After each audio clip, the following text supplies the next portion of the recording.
jërëjëf ba tey mbokk yi nga xamante ni yéen a ñu topp ci Zinc Info ñu ngi am mbégte bu baax a baax a baax ba tey ñu ngi fii ci diwaanu PA yi di ànd ak soxna Mamy ci bis bu am solo bi nga xamante ni ci lay sargal Alaaji Cheikh Diop Mbaye di ci sant Serigne Touba bu baax a baax ñu fekk fi sunu yaabooy mu toog di jàppale soxna Mamy yaabooy ñu ngi lay nuyu. maa ngi leen di fay bu baax.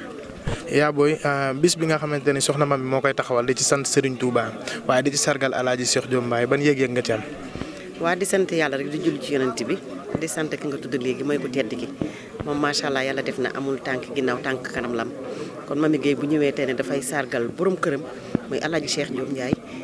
di sargal di màggal borom Touba kooku ak cant rek lañ ci am di ñaan yàlla mu doon yokkute loolu ci moom nax ak képp ku fi ñëw rek aaju bi fu waay indi rek yàlla na ko yàlla sunu borom faj ndax li ma la wax léegi rek kenn du borom Touba.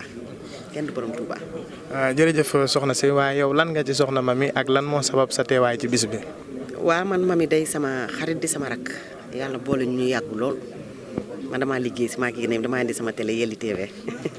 waaye nag li ma la wax léegi rek koo xamul noo koy def rek nam la defa tax boo déggee sama voix bi sax xam ne mënuma wax waaye Mamy bu xewlee lu ma jàpp dama koy bàyyi wuyu ji ko ndax ku am yëg-yëg ci nit la.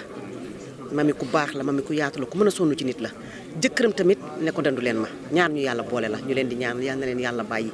ñu sokkorloo ni asamaan ak suuf ci barki Cheikhul Khadim mi nga xam ne mooy suñu yaakaar. jërëjëf yaa booy ci kàddu yu am solo yooyu waaye bu ko defee da ngeen ñuy topp rek ci Zinc Info ñu taatal leen kàddu yi nga xamante ni mooy rote fii ci diwaanu PA yi ak bis bi nga xam ne moom la soxna Mamy di taxawal di ci sant Serigne Touba di ci sargal Alaaji Cheikh Diop Mbaye